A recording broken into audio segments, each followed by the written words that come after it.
So first, my name is Sean Brain. I'm the co-founder of Story and Strategy, and lucky enough to be moderating our panel today with Michelle Esgar, who is the Director of Marketing and Experience at Panasonic. And we have Dylan Cato, who's a videographer, and I'm afraid to say the winner of the Shutter Showdown. So I've kind of, alert. I know, I'm like, so spoiler alert, but make sure you watch this series. But really excited to have him here with us today. So we're going to kick it off by asking Michelle, what was the inspiration behind Shutter Showdown, the genesis? How did it get started? It's such a fun reality series meets filmmaking competition. Yeah, so at LUMIX, I think we talk a lot about trying to empower creativity and democratize creativity, but we were looking for something that we could do where we could really showcase some of the pain and the trouble and what it actually means to bring a film. It's very different to actually take somebody there and see those little micro decisions that you make and expose the process. And for us, it was a really great opportunity to bring some really talented filmmakers there and showcase what it is that they're doing every day. And so Dylan, first, congratulate you. How does it feel to be the winner of the first ever Shutter Showdown? It feels great. Great. And so curious if you can talk a little bit about how you got involved in the project, what your experience was like working with LUMIX and in this series specifically. Yeah, so I one day just received an email out of the blue from LUMIX, and they explained the project and asked me to be a part of it. And I had no idea what to expect from it at all. I've not always wanted to be on reality TV until I got that email. I was like, you know what, maybe I do want to be on reality TV. It was less intimidating than I thought it would be. I guess going there, I thought they would be like this huge crew and these huge cameras.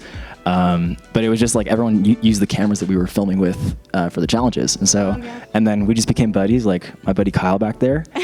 He was my cameraman for the whole thing, and now we're here. Can you talk us through just kind of what your thought process was like from both a creative and maybe even technical standpoint as you have a very limited amount of time? Maybe you can talk us through what that challenge was and what your thought process was in creating the video. Yeah, for sure. So that first challenge was obviously the first one. Yeah. And so I was like, okay, here we go. I got no idea what I'm gonna be doing. We had an hour probably between knowing who we were filming to actually starting the project. I think just focusing on what I could control and what I could plan in advance to make it the best it could be was really important. There was a little shot in there of me storyboarding. I have a little notebook that I'll just draw little storyboard frames in, and so that was helpful.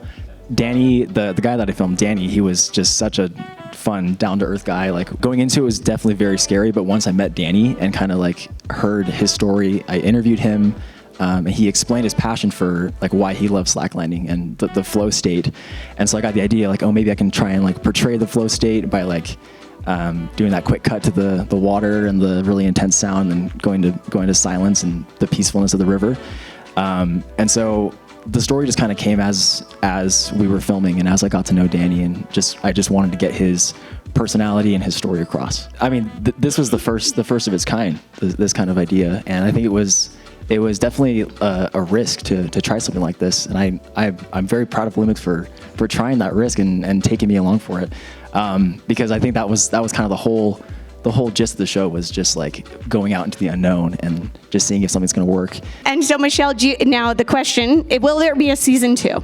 Yeah, we definitely want to do a season 2. I think now that it's come out, honestly, even before we started getting the data in, we already started to get feedback from Japan saying, okay, this is the kind of stuff we should be doing. We want to do more. LUMIX as a brand has a very large initiative to work with more and more content creators, empower more and more creators, and we have these teams of creators across the globe that we work with. And so at the end of the day, we were looking for more opportunities to bring that community together, and I heard that loud and clear from our executive team. We want to bring the creators together. We want to create more of a sense of community, which you saw a little bit at the end here. And so that was finally the way I said, oh, I'm going to bring the creators together. I'm going to show them. I'm going to want more people are going to want to be a part of that community. Yeah, just meeting everybody and getting to see everyone kind of work through the different challenges and come out successful despite all the huge obstacles that we faced. Everyone still came out with a project at the end. Yeah. And I think it was cool to see just everyone just overcome these things. The LUMIX team as well. They faced challenges in making it, but it all came out great in the end. So. Well, thank you guys. We appreciate it. Dylan, thanks for joining us, and congratulations again.